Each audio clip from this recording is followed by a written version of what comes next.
আগে ভাগে যে মেয়েটাকে বিয়ে করবেন বলে দিবেন যে আমি কিন্তু তেড়া যুবক, আমি কিন্তু ওই মাহফিলে ওয়াদা করে আসছি, আমি 2 নম্বর কামাই করব না। ডাল ভাত খেয়ে থাকা লাগতে পারে, অনেক সময় ডালও থাকবে না, এমনও হতে পারে লবণ ভাত খেয়ে থাকা লাগতে পারে, মরিচ ভাত খেয়ে থাকা লাগতে পারে।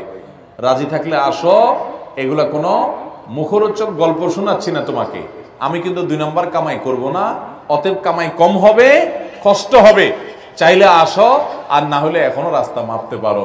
আমাকে আইসা শাড়ি চুড়ির ডিমান্ড দিবা, অন্য চোরদের বউ, ডাকাতদের বউ, দুর্নীতিবাজদের বউ, তারপর রিলিফ চোরদের বউ, হারামখোরদের বউ, তাদের মতো দেখে দেখে কম্পিটিশন করতে পারবা না। তুমি আমার বউ হতে হলে, হালাল খোরের বউ হতে হলে, তুমি সকল লোভ ছেড়ে দিয়ে সততার উপরে থাকার নিয়ত করতে হবে, কষ্ট করে চলার নিয়ত করতে হবে। তবে যারা কষ্ট করে চলার নিয়ত করে আল্লাহ তাআলা এদেরকে সবচেয়ে সুখে রাখেন, শুধু আখিরাতে না দুনিয়াতেও। যারা চুরি করে কামাই করে বা 2 নম্বর পথে কামাই করে, আমরা বাহির থেকে দেখে মনে করি আহ কি সুখে আছে, অনেক টাকা পয়সা কামাই করতেছে, তাই না? কি গাড়ি বাড়ি চকচক করতেছে, ফক ফক করতেছে। ভাইরা, আপনারা অনেকে হয়তো এটা অনুভব করেন না যে ওই হারামখোর কিন্তু সবচেয়ে মনের কষ্টে আছে, কারণ সে জানে যে আমার দান পাইয়া হুজুর দোয়া করে দিচ্ছে আল্লাহ হাজী সাহেবকে মাফ করে দেন। হাজী সাহেব জানে আমি একটা চোর, হাজী সাহেব জানে আমি একটা দুর্নীতিবাজ, আমি একটা 2 নম্বর মানুষ। আরে হুজুর আমারে পাম্পটে দিলে কি হবে? মৌলবী তো আর জানে না যে আমার সব 2 নম্বর পয়সা। এই জন্য এটারে বলে অপরাধ বোধের অদৃশ্য দাহন, জ্বালা ভিতরে ছটফট করতে থাকে। মানুষ বলে হাজী সাহেব, সে মনে মনে আরে আমি কিভাবে কামাই করছি আমি না জানি। ভাইরা আমার, এই যন্ত্রণা তাকে কুরে কুরে শেষ করে। আর সৎ মানুষ তাকে যাচ্ছে না, পুছে না, দাম দেয় না, কিন্তু তার ভেতর থেকে একটা ফিলিংস হয় কি জানেন, যে আলহামদুলিল্লাহ আমার প্রতিটা পয়সা টনটন করে বাঁচবে, আমি হারাম কোনো টাকা কামাই করি নাই, হারামের সাথে কম্প্রোমাইজ করি নাই, চলে কষ্ট করে, মানসিক শান্তি পায়। এই জন্য নবী সাল্লাল্লাহু আলাইহি ওয়াসাল্লাম বলেছেন, লাইসাল গিনা বিকাসরাতিল আরদ ওয়ালাকিন্নাল গিনা গিনান নাফস। অনেক সম্পদ হয়ে গেলে এর নাম সচ্ছলতা নয়, আসল সচ্ছলতা হলো মনের সচ্ছলতা, যে আমি মনের দিক থেকে সুখে আছি।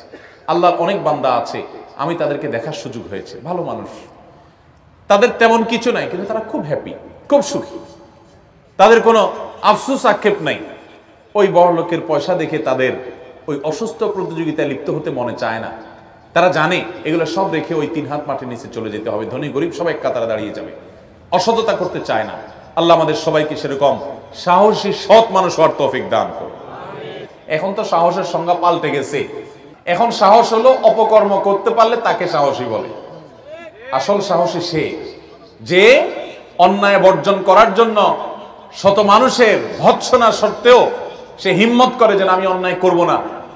টাকা পয়সা হলে সবাই আমাকে পুষবে, কদর করবে, দরকার নেই, আমার অল্প টাকা, আমি গরিব থাকবো, কিন্তু আমার ভেতর বলবে আমি সৎ, আমার মধ্যে এক ধরনের সাহস কাজ করবে, এক ধরনের বীরত্ব আমি অনুভব করব যে আমি হারামে যাই নাই, চেষ্টা করবো না ইনশাআল্লাহ।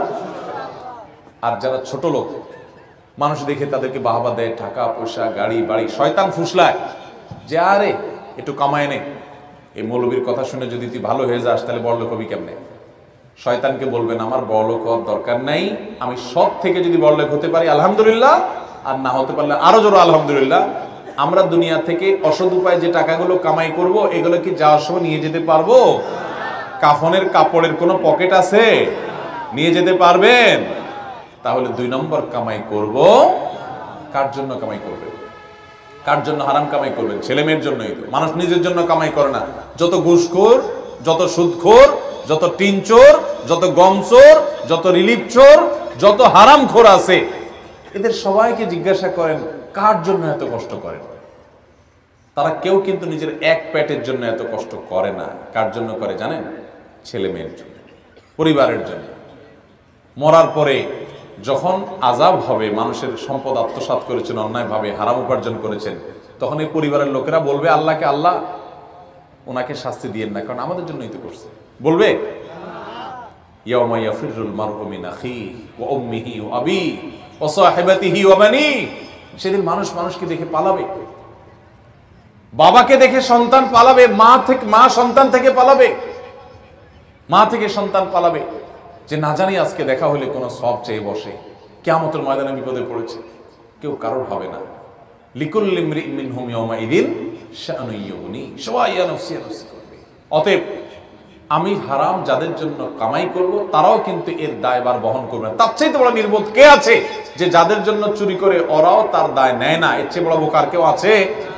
তাহলে আসুন আমরা আজকের মাহফিলে শপথ করি, আমরা দুর্নীতি মুক্ত বাংলাদেশ গড়ব ইনশাআল্লাহ। আমরা নিজেরা দুর্নীতি করব না, দুর্নীতি সইব না, দুর্নীতিকে প্রশ্রয় দিব না।